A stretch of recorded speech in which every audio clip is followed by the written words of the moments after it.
এখন বয়ফ্রেন্ড তো আমাদের একটা না, আমার বয়ফ্রেন্ডের টাকা আসছি কেনাকাটা করার জন্য। ঈদ শপিং এর জন্য আমাকে কোনো অ্যামাউন্ট নেই, 1 লাখ পাঠিয়ে দেয় ব্যাংক অ্যাকাউন্টে। ভাইরাল এই দুই তরুণী ঠিক কী কারণে মিডিয়ার সামনে নিজেদের একান্ত ব্যক্তিগত তথ্য প্রকাশ্যে এনেছিল জানেন কি সেই খবর? ইচ্ছাকৃত মিডিয়ার সামনে এসে নিজের চরিত্রের দাগ কেই বা লাগাতে চাইবে, তাই না? আর কেই বা এত সত্য সত্য কথা মিডিয়ার সামনে এসে বলতে চাইবে? আমার বয়ফ্রেন্ড এখন লন্ডনে আছে, কালকেও আমাকে প্রায় 1 লাখের মতো পাঠাইছে। এর পেছনে কি কোনো রহস্যের গন্ধ খুঁজে পাওয়া যায় না? হ্যাঁ, পাওয়া যায়। এর পেছনেও লুকিয়ে রয়েছে এক বিশাল রহস্য।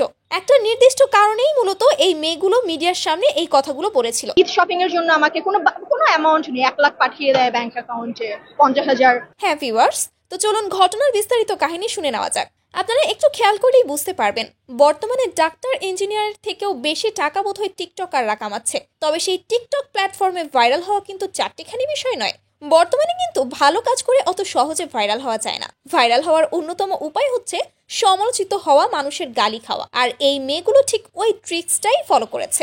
মিডিয়ার সামনে এসে এমনভাবে এই কথাগুলো বলেছে যেন দর্শকদের থেকে ইচ্ছা মতো গালি খেতে পারে এবং এক ঝটকায় আলোচনার শীর্ষে চলে আসতে পারে। এবং শেষে কি বলল যে সে নাকি এগুলো মজা করে বলেছে, যাতে তারা আলোচনায়ও আসতে পারে, আবার সাধুও সাজতে পারে। আমার ইন্টারভিউতে বলা আমার প্রত্যেকটা কথাই ছিল হচ্ছে গিয়ে ফান করে, আমি মজা করে বলেছি। ভাইরাল হওয়ার পরেই ফেসবুক পেজ এবং টিকটক অ্যাকাউন্টও খোলা ডান এই দুই তরুণী। তাদের উদ্দেশ্য সফল। এবার তারা টিকটক খুললেই হাজার হাজার ফলোয়ার পেয়ে যাবে অতি সহজেই। তো এবার বুঝলেন তো আসল কাহিনী কি? তো ভিউয়ার্স, এই ছিল আজকের ভিডিও।